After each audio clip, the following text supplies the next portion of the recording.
Restaurant style বানিয়েছিলাম বাড়িতেই chicken চাটে। চিকেনটা ভিনিগার আর সামান্য পরিমাণ জল দিয়ে কিছুক্ষণের জন্য ভিজিয়ে রেখেছিলাম। তার মধ্যে কেটে নিয়েছিলাম ক্যাপসিকাম, পেঁয়াজ আর tomato, Kashmiri red chili powder, গোলমরিচ গুঁড়ো, জিরে গুঁড়ো আর কিছুটা পরিমাণ ধনিয়া গুঁড়ো দিয়ে তার উপরে দিয়ে দিয়েছিলাম টক দই আর কিছুটা পরিমাণ সয়া সস আর টমেটো সস। দেন ভালোভাবে মেখে নেওয়ার পর কিছুক্ষণ চাপা দিয়ে রেখে দিয়েছিলাম। চাপা দিয়ে রেখে দেওয়ার পর ঢাকাটা সরিয়ে আবার ভালোভাবে মাখিয়ে নিয়ে তার মধ্যে একটুখানি লবণ অ্যাড করেছিলাম। স্টিকগুলো আগে থেকে আমি জলে ভিজিয়ে রেখেছিলাম। ক্যাপসিকাম, চিকেন, পেঁয়াজ আর একটা টমেটো দিয়ে ভালোভাবে স্টিকগুলো তৈরি করে নিয়েছিলাম। তারপর ব্যাটারটা বানিয়ে নিয়েছিলাম ময়দা, কর্নফ্লাওয়ার আর 2টো ডিম দিয়ে ভালোভাবে মাখিয়ে নেওয়ার পর সামান্য পরিমাণ জল অ্যাড করে ভালোভাবে ব্যাটারটা তৈরি করে নিতে হবে।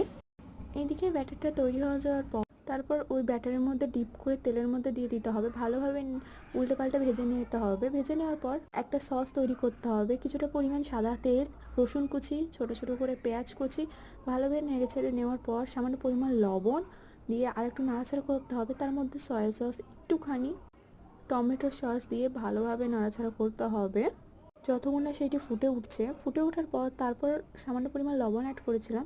লবণ অ্যাড করে ভেজে রাখা চিকেন সাটিগুলো সেই সসের মধ্যে দিয়ে ভালোভাবে নাড়াচাড়া করে নিলেই রেডি রেস্টুরেন্ট স্টাইল বাড়িতেই চিকেন সাটে। কেমন লাগলো ভিডিও কমেন্টে তোমরা জানিও।